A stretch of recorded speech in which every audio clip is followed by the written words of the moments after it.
ఓం శ్రీగురుభ్యో నమ. హరి ఓం శ్రీ మహాగణాధిపతయే నమ.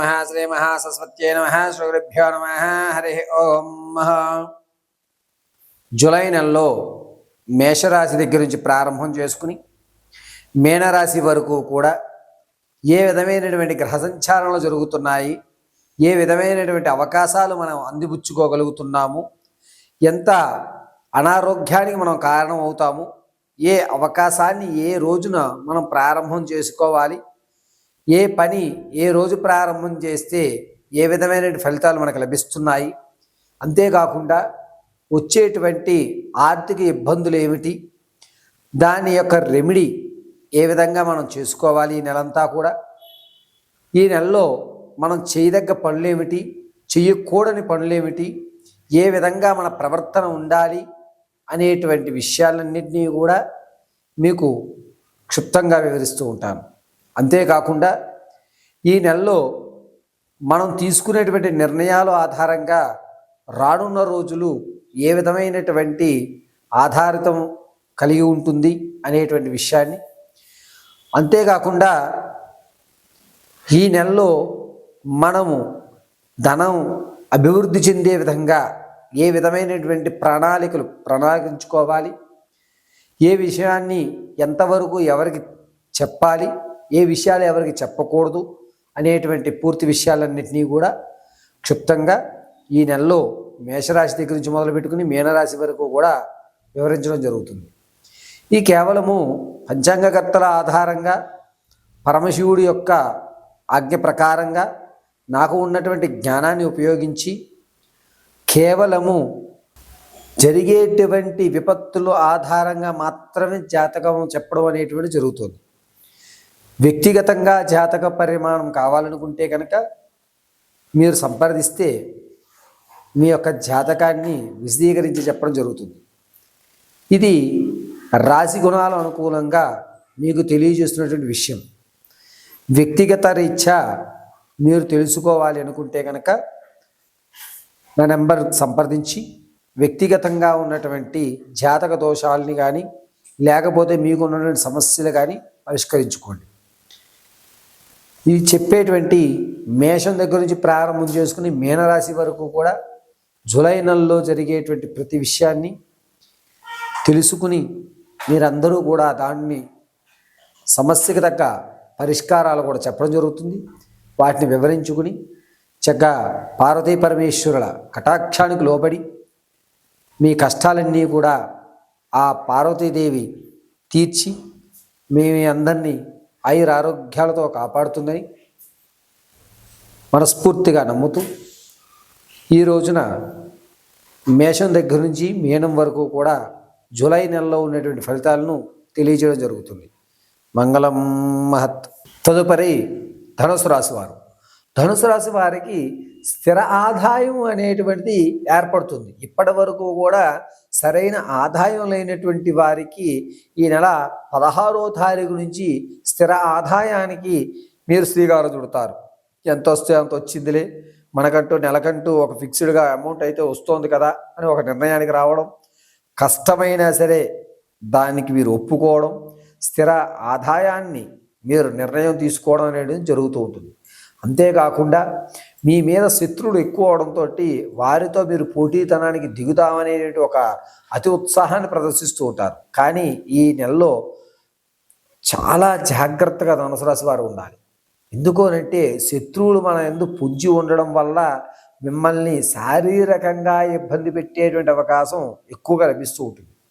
ఇక శరీరంలో అనారోగ్యం అంటే కడుపుకు సంబంధించి కానీ కాలేయానికి సంబంధించి కానీ అనారోగ్యాలు వచ్చేటువంటి అవకాశం ఎక్కువ లభిస్తూ ఉంటాయి. కాబట్టి ఏ కడుపులో ఏ ఇబ్బందులు ఉన్నా కూడా నేరుగా వెంటనే డాక్టర్ గారిని సంప్రదించడం చాలా మంచిది. ఇక భార్యాభర్తల మధ్య గొడవ జరుగుతున్నటువంటి కానీ లేదా ఒక సెటిల్మెంట్లో కూర్చుంటే కనుక ఈ నెలలో మీకు నిరుత్సాహమే ఏర్పడుతుంది. ఒక కొలిక్కు వచ్చేటువంటి అవకాశం ఎక్కడా కూడా లభించడం లేదు. ఈ యొక్క కోర్టు సంబంధితమైనటువంటి వ్యవస్థలు ఎవరికైతే ఉన్నాయో ఆ కోర్టు వ్యవస్థకి ఒక దారి దొరకడం అనేది ఖచ్చితంగా 22వ తారీఖున మీకు ఆకస్మికంగా వచ్చేటువంటి ధనానికి మంచి అవకాశం లభిస్తుంది. విద్యార్థులకి జ్ఞానము జ్ఞాపక శక్తి రెండూ పెరుగుతున్నాయి. దానివల్ల మీ ఐక్యూ లెవెల్స్ అనేటువంటివి అధికమయ్యేటువంటి అవకాశం లభిస్తూ ఉంటుంది. వివాహం కొరకు ఎవరైతే చూస్తున్నారో వారికి మంచి ఫలితం ఏర్పడుతుంది. ఈ నెల 22 తర్వాత వివాహానికి శ్రీకారం చుట్టండి. మీరు అనుకున్న వ్యక్తి అనుకున్నతరంగా వచ్చేటువంటి అవకాశం లభిస్తూ ఉంటుంది. ఇక సంతానం కొరకు చూస్తే వారికి పుత్రికా సంతానం ఎక్కువగా లభిస్తూ ఉంటుంది. ఎవరైతే నూతన వ్యాపారాలు ప్రారంభం చేద్దాం అనుకుంటున్నారో ఆ ప్రారంభానికి 23వ తారీఖు తర్వాత శ్రీకారం చుట్టుకోండి. మంచి అవకాశం అనేది లభిస్తూ ఉంటుంది. స్టాక్ మార్కెట్ కానీ రియల్ ఎస్టేట్లో కానీ భూ సంబంధితమైనటువంటి వ్యాపారాల్లో అడుగు పెట్టాలి అనుకుంటే కనుక 25వ తారీఖు తర్వాత మంచి అవకాశం అనేటువంటిది ఈ ధనుసు రాశి వారికి చెప్పచ్చు. ఇక ఎవరైతే మిమ్మల్ని మోసం చేద్దాం అనుకుంటున్నారో వారు మీ యొక్క మంచితనాన్ని తెలుసుకుని అబ్బాయి ఇతను మనం మోసం చేయడం వల్ల మనకు కలిసి వచ్చేది ఏమీ ఉండదు, అనవసరమైన పాపాన్ని మనం మూటకట్టుకుంటామని చెప్పి భావించి మీ జోలికి అయితే మాత్రం ఎటువంటి శత్రువు వచ్చేటువంటి అవకాశం కనిపించడం లేదు. ఇక మీరు ఆరోగ్యం పట్ల అత్యంత జాగ్రత్తగా ఉండడం అనేటువంటిది మాత్రం ప్రాధాన్యం. ఈ రాశిలో ఉన్నటువంటి వారికి స్థిరమైనటువంటి సంపాదన ఏర్పడటం వల్ల శత్రువులు కూడా అధికమయ్యేటువంటి అవకాశం ఉంటుంది. కాబట్టి శత్రువుతో మాట్లాడేటప్పుడు చాలా జాగ్రత్తగా మాట్లాడటం మంచిది. ఎవరైతే విదేశాలకు వెళ్దాం అనుకుంటున్నారో వారు ఈ నెల శ్రీకారవంతంగా యోగ్యంగా లేదు. కాబట్టి చాలా జాగ్రత్తగా ఈ నెల అమెరికా కానీ ఇతర ప్రదేశాలు కానీ వెళ్ళే వాళ్ళు జాగ్రత్తగా ఉండండి. ఇక ధనుసు రాశి వారు ఈ నెలలో ఫలితాలను కొంచెం అద్భుతంగా అందుకోవాలి అంటే కనుక గ్రామ దేవత ఆరాధన చేయడం మంచిది. ఒకవేళ పట్టణంలో ఉండేటువంటి వారు వేప చెట్టు యొద్ద నమస్కారం గావించుకుని చెంబు నీళ్లు ఆ వేప చెట్టు మొదట్లో పోయడం వల్ల మీ స్థితి వేరే యొక్క స్థాయికి వెళ్ళేటువంటి అవకాశం ఎక్కువగా లభిస్తూ ఉంటుంది. ఇక ధనుసు రాశిలో ఉన్నటువంటి వారికి ఉన్నతమైనటువంటి ఆలోచనాయుక్తం అనేటువంటిది 22వ తారీఖు నుంచి కూడా లభిస్తూ ఉంటుంది. ధనుసు రాశిలో ఉన్నటువంటి వారు ప్రతి నిత్యము కూడా గ్రామదేవత ఆరాధన చేయడం ఈ నెలంతా కూడా వారికి ఉన్నతమైన ఫలితాలుగా చెప్పచ్చు.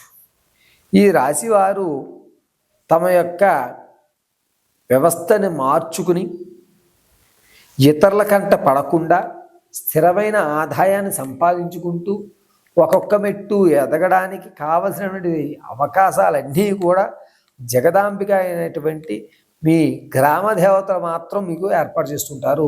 కావున ఆదివారం రోజున గ్రామదేవతారాధన చేయడం అనేటువంటిది ఈ రాశి వారికి అద్భుతమైన ఫలితాలు లభిస్తూ ఉంటాయి.